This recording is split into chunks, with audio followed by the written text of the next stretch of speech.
Hey, Nige. How you doing? Hey, E. Well, I guess my closet and I are doing just fine, thank you. Glad to hear it. As you remember, a while back, we did a call out asking folks in prison to send us snail mail updates about what's happening inside prison during this COVID-19 pandemic. And we finally got some responses. Mail takes its time coming out of prison. Yep. So let's start with Richard Gross. He's in Pennsylvania at the State Correctional Institute at Phoenix. He writes, "At first, the coronavirus didn't mean much here. It dominated the news cycle and fed the jailhouse rumor mills, also known as inmate.com. That's what you call prison Twitter." Nah, actually, Nige, that's what your other co-host, Rasan, called prison Twitter. That's right. As you know, prison do produce a ton of gossip. Richard's letter continues, "It got everyone's attention when they canceled all visits and stopped all our outside volunteers coming in. As a sop, they threw us some free phone calls and emails. Next, they handed out masks made by Pennsylvania Correctional Industries. The library limited attendance to only 10 people at a time, as long as they were wearing their masks." Whew, 10 people. That's not a lot. You know, the library is one of them spots where you hang out at. It'd be like 30 people, 40 people in there, and then it'd be people walking back and forth. People could be on the computers. People could be reading books. So, yeah, 10 people, that's only the legal beagles. Richard goes on to say that things are changing all of the time. "Last Sunday, I woke up to find my cell block locked down. They didn't tell us why. I found out from a local radio station that the Pennsylvania Department of Corrections had a case of coronavirus at Phoenix Prison. They open up 4 cells at a time, letting 8 guys out for about half an hour to an hour to use the phone or take a shower. Commissary has not been delivered, but they do our laundry. They come by a few times a day to take our temperatures. This could last a long time." And a sad postscript to that. Since Richard sent his letter, the Pennsylvania Department of Corrections reported that one person incarcerated at that prison where he is did die from complications related to COVID-19. That is sad. Yeah. But Richard's right, though. This thing could last a long time, and prisons need to be prepared for that. Another guy who wrote is worried about how his prison is preparing. Tyrone Baker is locked up in Nash Correctional Institution in Nashville, North Carolina. Tyrone says, "The most disturbing administrative action I'm seeing pertains to social distancing. The prison staff's primary concern seems to be separating us from each other. Staff members are making no efforts to distance themselves from us. Quite the contrary, the staff is actually interacting with us more intensively and more extensively than they were prior to COVID-19. They don't seem to realize that no prisoner will get sick with COVID-19 unless a staff member first brings in the disease." And that's a really good point. One of the reasons I stopped going in before it became a rule was just that. I had no idea if I might be bringing the virus in. Right.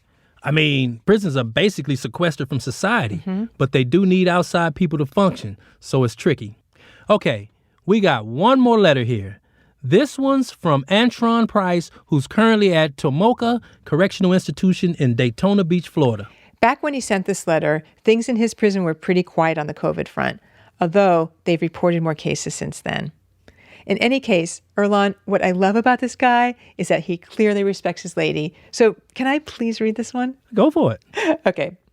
"I'm writing to you because my lady is a super fan of your podcast, and she suggested to me strongly to write you guys. I'm not going to write a book, but I can say a few things concerning how it's going. The institution is corona-free, and the staff are doing a good job trying to keep it that way. The vibe is mellow. No one is going crazy. There are people who have loved ones who have contracted the virus, and we pray and console them as much as needed." He wraps up, "This letter isn't as informative as I wanted it to be, but it's a start, and my girl will be happy, and that's what counts." Can we give her a shout out? Hell yeah, we can. All right. Haley, thanks for tuning in, spreading the word about Ear Hustle, and for strongly encouraging Antron to write to us. We just got him some cool points. Unfortunately, there are prisons where things are a lot harder with COVID-19, and we'll be hearing about some of those places too in later episodes. In the meantime, those of you on the inside, keep in touch. We want to know how you're doing in there. Now, let's get to this week's episode. But first, the following episode contains language that may not be suitable for all listeners. Discretion is advised.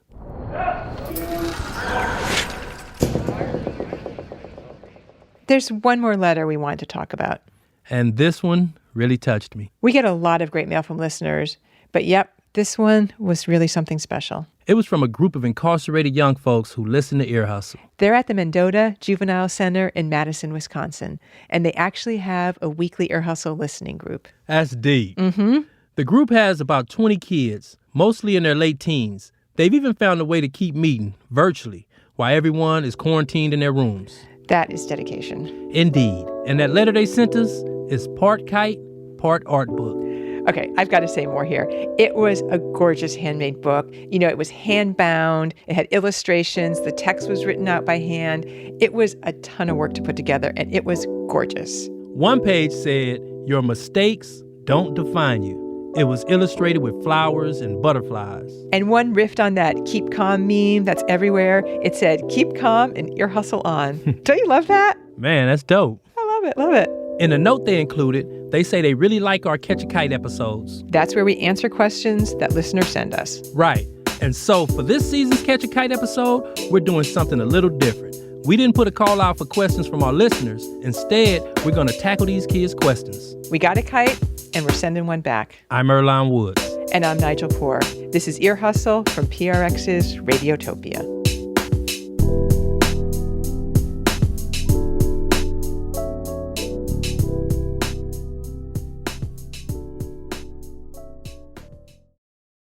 We were just starting to work on this episode when the coronavirus pandemic hit. Because of that, we had to stop going into San Quentin for a while. So we got creative. We called up some formerly incarcerated people at their homes while they were sheltering in place, and we asked them to take a shot at these questions.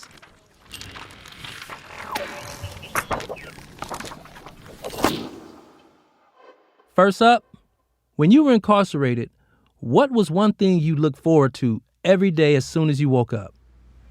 The last few years I was inside, I had a routine and I had my morning song.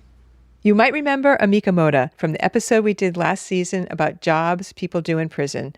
She worked as a firefighter at Chowchilla, and she is badass. That she is. Amika served 7 years at Central California Women's Facility in Chowchilla. During her last 3 years inside, she did the same thing every morning. I would wake up and get ready for my workout, and I, have one of those little small CD players, and my morning anthem was Drop the World, Lil Wayne.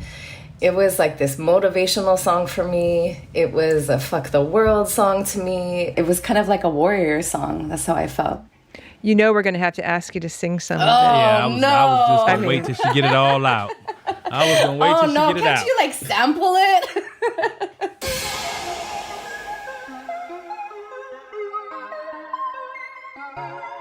I got ice in my veins, blood in my eyes. Hate in my heart, love in my mind. I mean, that's the version of prison, right? Like, hate in my heart, love in my mind. That's this mode that we get in, right? You have this hardened sense of yourself and you have to detach from everything. But love in my mind, I knew there was another version of myself.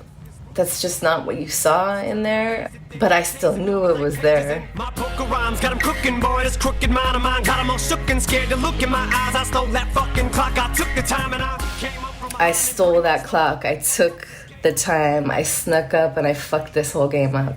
That piece was it. I felt like I was supposed to be broken and destroyed, and that wasn't the case. I flipped the script, and I used every moment of that time to get to this better version of myself.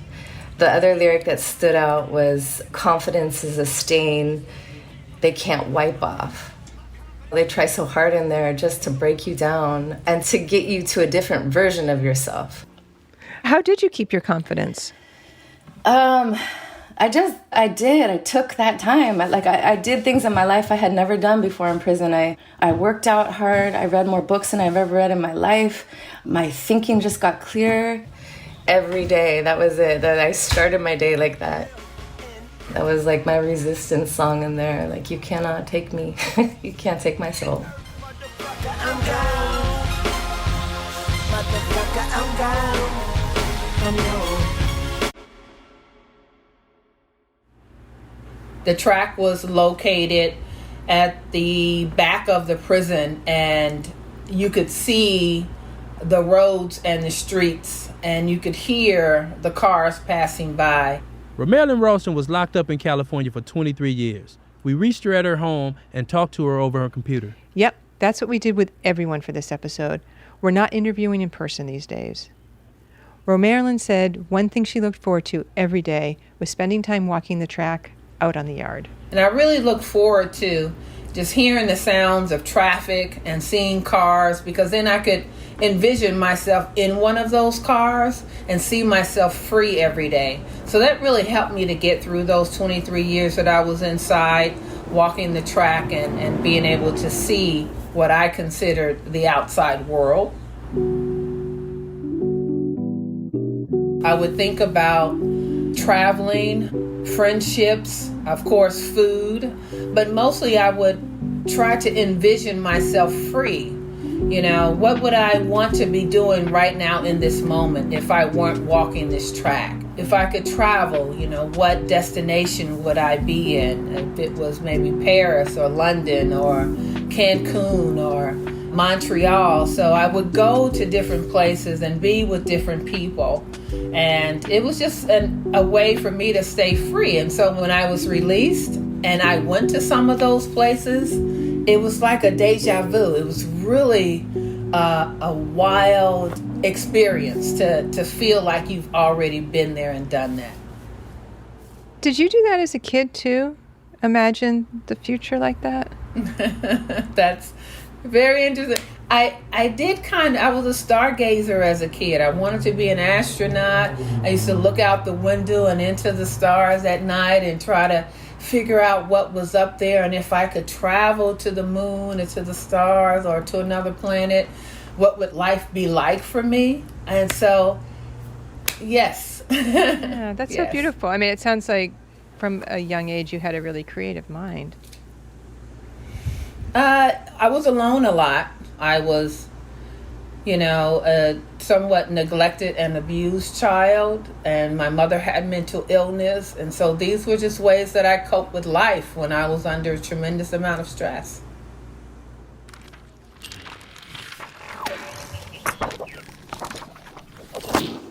Here is the next question from our young incarcerated listeners. What were different ways that you passed the time inside? And what were some techniques you used to keep yourself out of fights? Okay, let's take this question one piece at a time. First, how did you pass time inside? So E, what did you do? How did you pass time? Anything but think about my life sentence and think about my release date. It was so far down. So usually I just sat in the law library sometime and tried to work on changing the 3 strikes law. Right, because that's what got you in prison. Yeah, that's what put me there, with 2 life sentences actually. Working on the 3 strikes, that helped because it gave me hope and it gave others hope. So Oh, and this other little thing I did was work on a podcast. That you did. Okay. One thing I see every time I'm in San Quentin are the guys gardening. There are gardens around the yard, back by the media lab where we work, and there are gardens right inside the security gate when you walk into San Quentin. The garden that I grew was the gateway to San Quentin. Frankie Smith served 15 years and 3 months. He went in at 46 and got out when he was 61. I knew him inside. He was actually a special guy to me because he was one of my students when I taught for the Prison University Project. And Earlonne, he was a straight-up A student. Really? Mm-hmm. So you had to walk through my area to get into San Quentin.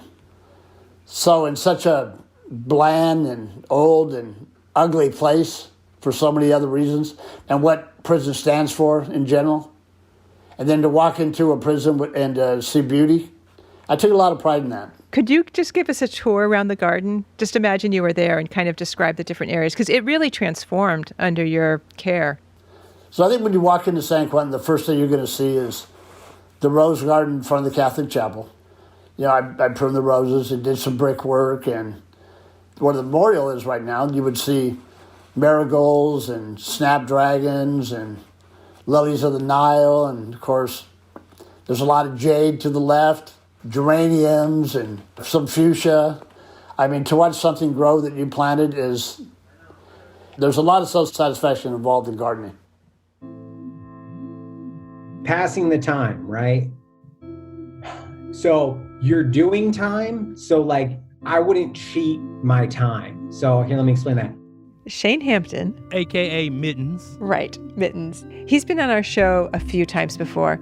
And E, you have to tell listeners why we call him Mittens. Nah, I got some homework for their ass. If they want to know, they can check out our episode, Life Shows Up, from last season. Okay, Professor Woods. I wouldn't like take naps, right? Because like, how many times a day do you really want to wake up in prison? Like just once in the morning is good for me. And then exercise. And that leads into the second part of your question too, because like if you're always working out, you're kind of staying out of the mix while still being like out there. So people see what you're doing. They see what you're all about. And if you're just like working out, breaking a sweat, going home, eating, it's probably like the best way to like stay out of the way, but not be like some fucking weirdo riding your bunk all day long. For more on the second part of the question, how to stay out of fights, we called up our friend Jason Jones. Jason got into a lot of squabbles while he was inside, but at some point, he says he started to think about things differently. Before, I used to think being tough meant like not backing down from anything or meeting aggression with aggression or whatever it may be, right? Being tough definitely means going through tough times. And I don't mean just like financial struggles or anything like that, but them internal tough times when you make the decision not to get in some shit. Like one of the times I got into a situation where it could have easily turned into like a race riot. Easily. And I had to make the decision that like what's the better outcome for myself and everybody else, because I care about the people that's going to be involved in this. And I don't want them in trouble either. Right? So I decided not to do nothing. Let the game gods or whatever karma or whatever it is take its course, right? And it ended up being like the best decision I ever made. However, for like at least a month, internally, I was conflicted so much and I was beating myself up because I was like telling myself like, man, you went out like a sucker, or you did this, or you soft, or whatever, this and that. Like you don't see the results of that decision until later on, right? You only see the results of a bad decision really quick. But when you want to see outcomes to the right decision or a more positive decision, you don't really see them immediately. You see that later on. And then later on, once things start turning around and things start speeding up for me, and like, I don't know, it felt like I started having like a lot of good karma come back around my way. I started feeling better about my decision and realized like, oh yeah, this was the better decision. You make such a good point about like you don't see the results of your good choice for a while. And like I think a lot of young people or adults too don't have that patience. Yeah. Right? They want immediate gratification. And maybe that's what comes with a fight. For after the fight's over for a little bit, you got what you wanted, but... Yeah. But it's not really fully what you wanted. You just, for that moment, you felt tough. Right? But then afterwards, when you're dealing with all like the BS afterwards, you feeling like a sucker. You in trouble, you lost this and that. I'm like, man, I went out like a sucker. Right? Amika Moda, that badass firefighter, says one thing that kept her out of fights was realizing she didn't always have to get herself into the mix. That was part of the technique of learning how to not fight, is learning you can't insert yourself in every situation, even if you feel like you're doing the right thing. This started to dawn on her after a fight she got into in the showers. She saw someone talking shit to one of the porters, an incarcerated person whose job was cleaning up the bathroom. She was this older lady, just a sweet, quiet lady, just doing her job. And someone started cussing her out because she took the towel. She took someone's towel from their shower or something like that, but she was just doing her job. Yeah, so it happened in like 2 seconds of, me cussing somebody else out for cussing out this sweet old lady. And then we were at it in the day room in shower shoes and a muumuu. And does it hurt while it's happening, or you don't even realize the physical pain until it's over? That was a funny one, because I'll never forget what that one felt like, because she was a really big girl and her fists were huge, but they were like huge, like marshmallows. So I remember every blow that would land, it felt like a pillow. I felt it, but she was kind of fluffy and soft. So while those blows were landing, I was like, oh, she kind of cushy. Always afterwards, though, it's like, what a damn shame. Like, that was my friend. Like, why did I have to go like that? Always those types of feelings of like, damn.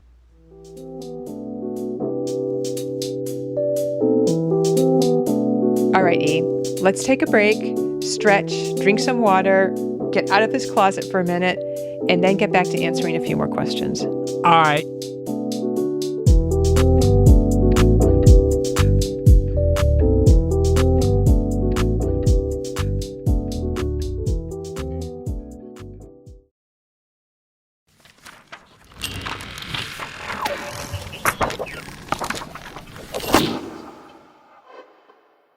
All right, we're back answering these questions we got from the youth at Mendota Juvenile Facility in Wisconsin. Next up, were you limited in the amount of money you could spend weekly on canteen? Was your canteen list any good? Ours is bullshit. Explain what canteen was. Canteen is your refuge. Refuge is food. That's where you buy everything that the state does not provide. And how much could you spend? You could spend, if you were in the top group, $220. Oh, $220 a month? $220 a month, but if you didn't have a job, you can only spend $110, half that. And if your privileges have been taken, you can only spend half of $110, which is $55. Okay, all right. So, was it bullshit? So, it was not really bullshit. You know, you need shit out of there. There was some good stuff in there, and there was some bad stuff. What was the best and worst thing you ever got out of canteen? The best thing was always ice cream. Carlos Flores was in our episode, Us and Them, earlier this season. He's the one who helped save a CO who was choking. I'm an ice cream junkie. I try to go never a day without eating it here. What were the best flavors inside? Butter pecan. I'm a butter pecan guy. I loved when Rocky Road would pop up, but they would cycle it and make changes. So whenever there was Rocky Road, I was happy. Whenever there was pecan, I was not happy. Butter pecan, man. Yeah. Butter pecan was the shit. That's what everybody loved it, except me. I was like, oh no. Butter pecan. Ice cream. Ice cream. Ice cream. Cherry vanilla was my favorite. And yeah, I've been known to knock down a pint or two, in one sitting, for sure. No, I mean, this is what always cracks me up when I see guys eating ice cream in prison. They have to eat the whole thing. Oh, man. Right? There's no place to put it. So you sit down and you go through a pint. Bomb. Yeah. So could you still sit down and eat a full-on pint of ice cream in one sitting? Absolutely. A pint? A pint? Babe, how much ice cream do I eat at one time? At least a pint and a half, huh? Like a pint and a half. And I put milk in it to make it like a milkshake. If you had the video on, I could show you the butter pecan I got right now in my freezer. No more. There's no more? You ate it? You ate most of it.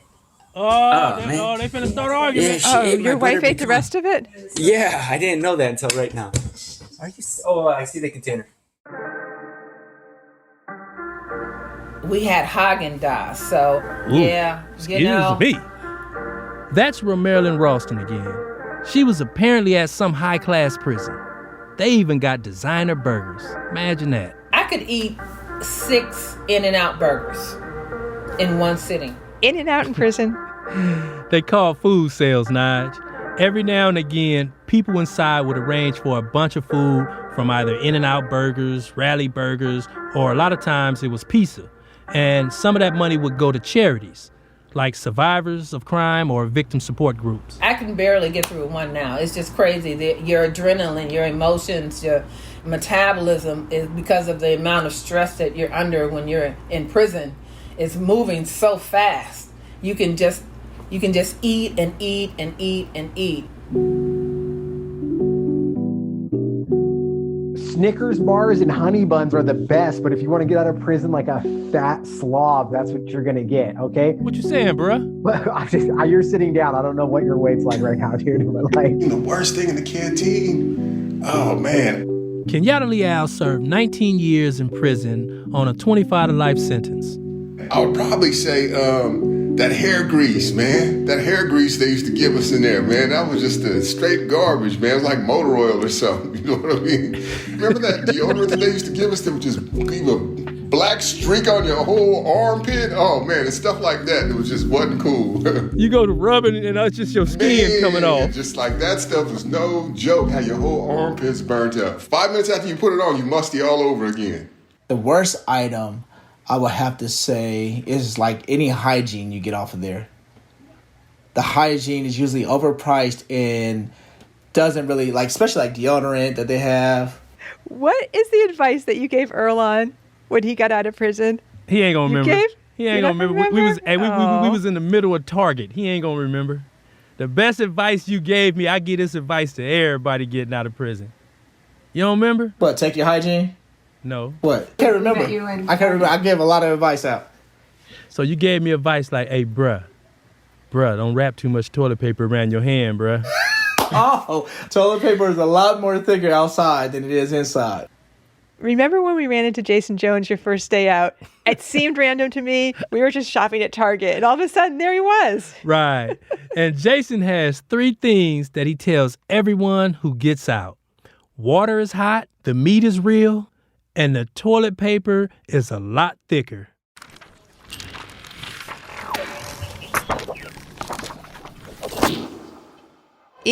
One of the questions we got in the Kite from this group of incarcerated kids took us back to early ear hustle history, all the way back to our second episode ever, Misguided Loyalty. Right.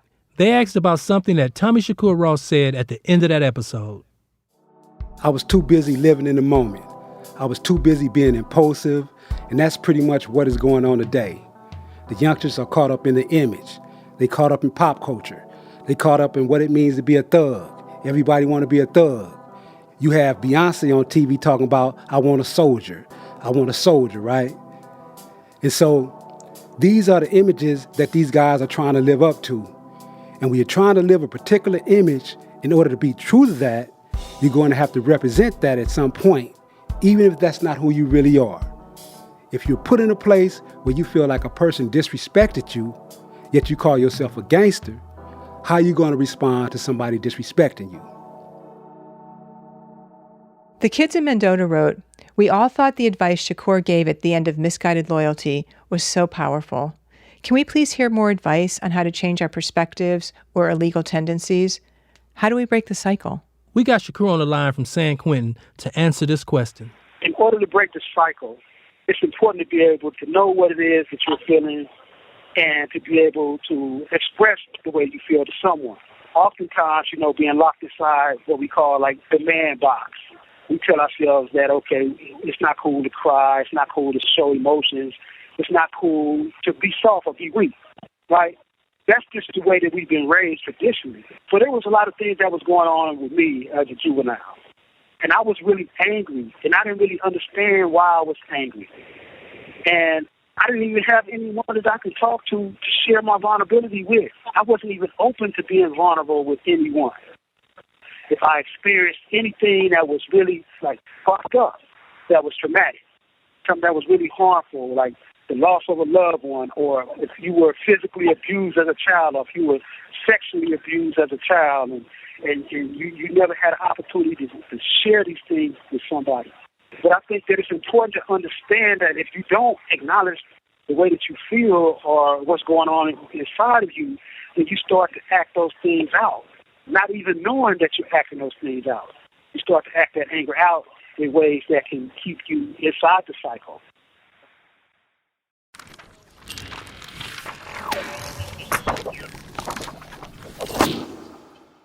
Hey, Naj, This is the question that got me right here. What is the most influential lesson you learned during your incarceration? The most influential lesson that I learned while incarcerated was to be me. Sam Lewis spent 24 years in prison. So as a youngster, I shied away from letting all my friends and homeboys know that I like to read and could really geek out on studying.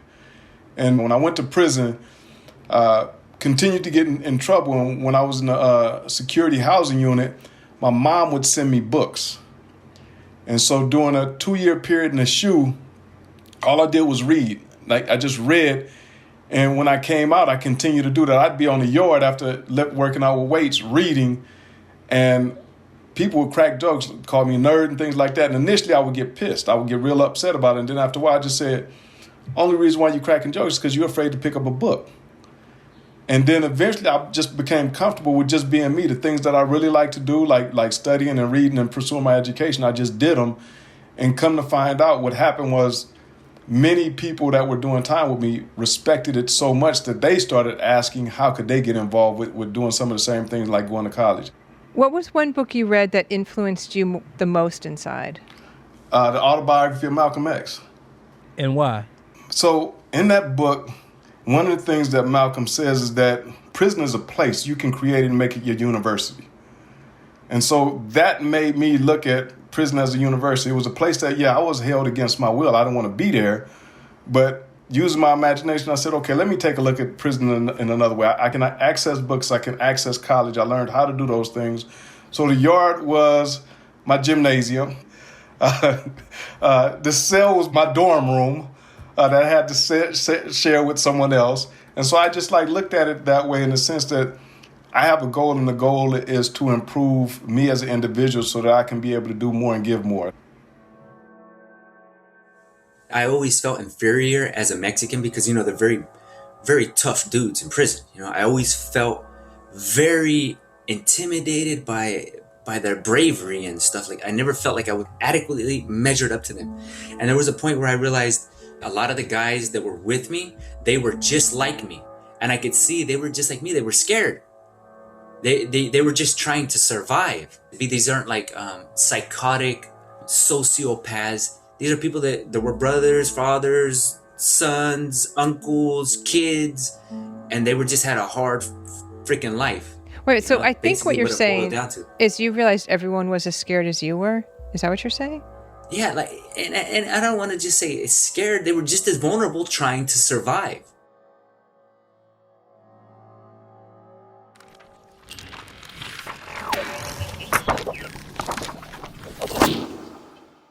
Okay, here's another question we got from one of the kids. Yep, this is a big one. Is it too late to turn my life around? No, absolutely not, man. You have no, for fuck's sake, no. No, this could be something you look back on I went to juvenile hall when I was a kid and I learned my lesson and now I'm not doing that anymore. You could almost hear yourself saying that 10 years from now, 20 years from now, telling your kids dude, check it out, man. You don't need to learn the hard way. I went to juvie as a kid. I fucked up and now I'm not. I took that as a lesson learned. And that's just how it is. I would say it's never too late. Everything that happens in our life is meant to happen to teach us something valuable. And while I know that sometimes these situations and circumstances we might find ourselves in and the consequences that we face might be harsh and they might hurt, on the other side of that pain and the emotion and confusion that goes along with that is a really valuable lesson. And, don't be afraid to ask for help and to reach out to people. If you see somebody that's where you want to be, tell them, reach out to them, ask them, how they got there, the things that they went through. And I guarantee you they'll tell you something that, that might blow your mind.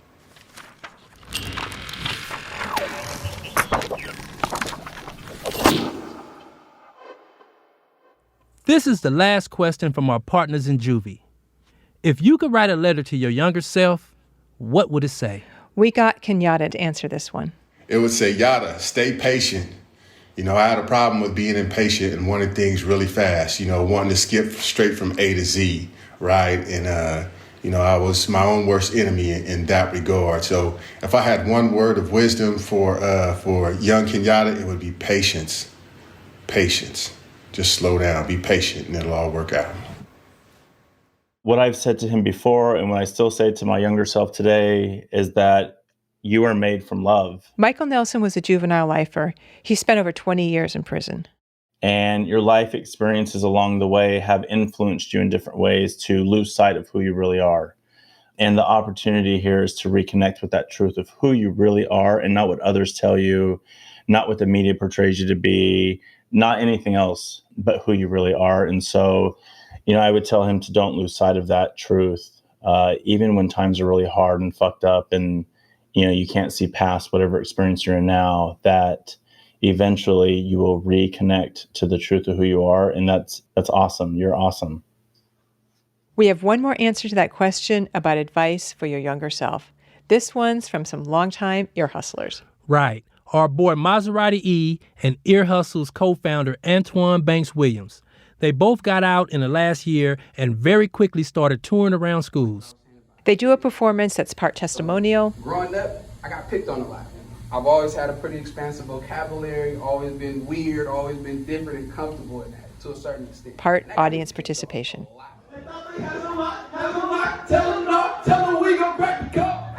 Now, obviously, Maserati and Antoine aren't visiting these schools right now, but they're still recording music. And a lot of these songs, they're kind of like letters to their younger selves. This one is called Dreamers.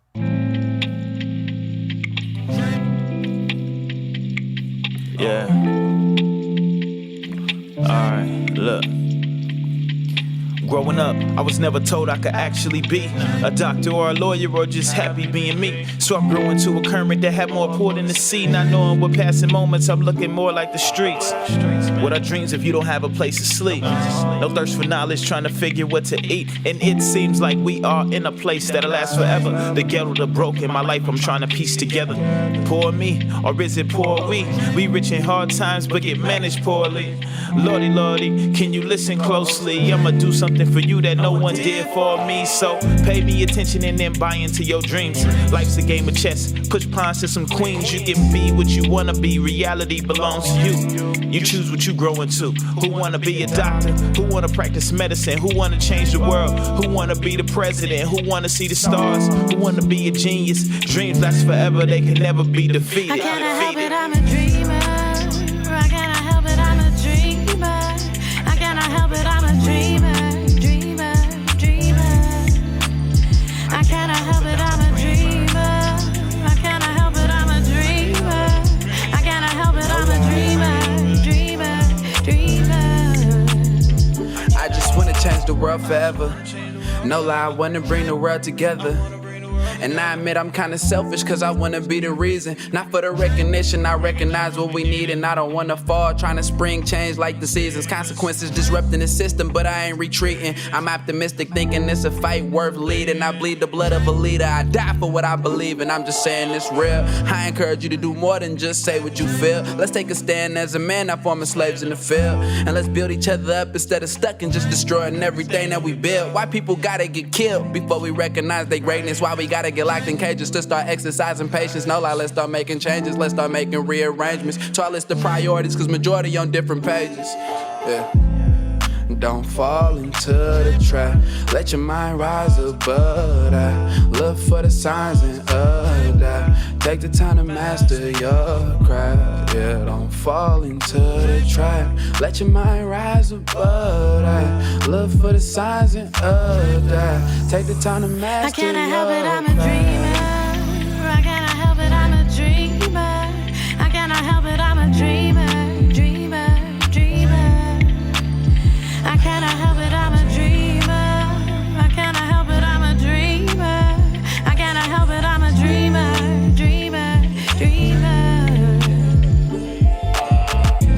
I just can't help it, I won't tell me give up, I say no. I've been there before, dreaming but know that I'm wrong. Maybe it's something I grow. I just can't help it, I won't tell me give up, I say no. I've been there before, dreaming but know that I'm wrong. Buried in something I grow.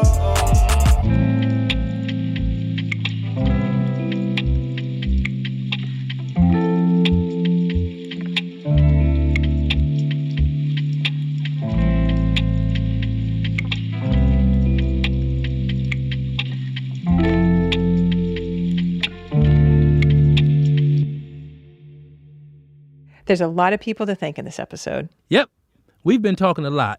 So let's give it back to those young whippersnappers, Banks and Maserati E. Ear Hustle would like to thank the youth at Mendota Juvenile Facility in Wisconsin. Thank y'all, man. And everyone who answered questions. Amika Moda, she's now a policy director for the Young Women's Freedom Center. Romarilyn Rawson, who is the program director at Project Rebound at Cal State Fullerton. Frankie Smith has a landscaping business, so he still spends plenty of his time in the garden. Shane Mitten Hampton works for Santa Cruz Plumbing, and he's now engaged to be married. My partner. Jason Jones is remote instructor manager at The Last Mile. Tommy Shakur Ross is one of the producers of Uncuffed, a great new podcast out of San Quentin and Solano State Prison that people should definitely check out. Kenyatta Leal, Reentry Director of the Next Chapter Program. Michael Nelson, the Executive Director of Kit Kat, a program for youth offenders. Sam Lewis is Executive Director for Anti-Recidivism Coalition, the ARC. Ear Hustle is produced on the inside by Nigel Poor, Rasan New York Thomas, and John Yaya Johnson. Whoa, Banks and Maserati E. Don't you think our Ear Hustle listeners are in need of an important update? That update being, as of April 28th, 2020, me, John Yaya Johnson, walked out of the gates of San Quentin and joined the ranks of the formerly incarcerated. Yeah, your boy is finally free. This episode was scored, sound designed, and engineered by me, Antoine Williams. Okay, that's right, E. We have some exciting news to share. Indeed we do. Last episode, we said goodbye to a couple of peeps. Now, we're saying hello. Antoine Williams, who co-founded this show, is now Mr. Sound Designer. Also, we are thrilled to introduce our new editor, Amy Standen. Let's just call her Ms. Word Designer. So, good news all around. Okay, dudes, back to you all. Also, special thanks to Andrew, Tim, Luke, Sophia, and Carl from the Podcast Club at St. Ignatius in San Francisco. Aaron Wade is the digital producer. Julie Shapiro is the executive producer for Radiotopia. And Ear Hustle would like to thank acting warden Ron Broomfield. And as you know, every episode of Ear Hustle has to be approved by this guy here. This is Lieutenant Sam Robinson, the Public Information Officer at San Quentin State Prison. I hope all of you are continuing to shelter in place where it's necessary and that you and your loved ones are doing well. And listening to Ear Hustle. And if you are listening to Ear Hustle, I believe one of the most profound statements that have ever been stated in the entire series of Ear Hustle episodes was a statement in this episode by Jason Jones, where he spoke about what a positive decision looks like and that you may not see the fruition of it immediately, but you see it at a later date. And I think that's one of the most profound things that I think I've heard in an episode in all of its seasons. So with that, I will say that I approve this episode. This podcast was made possible with support from the Chan Zuckerberg Initiative, working to redesign the justice system by building power and opportunity for communities impacted by incarceration. Ear Hustle is a proud member of Radiotopia from PRX, a collection of the best podcasts around. Hear more at radiotopia.fm. I'm Nigel Poor. And I'm Earlonne Woods. Thanks for listening.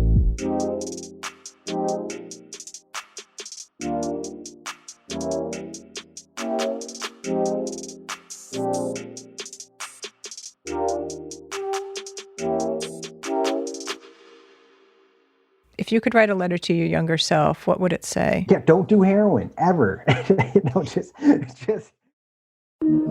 Radiotopia.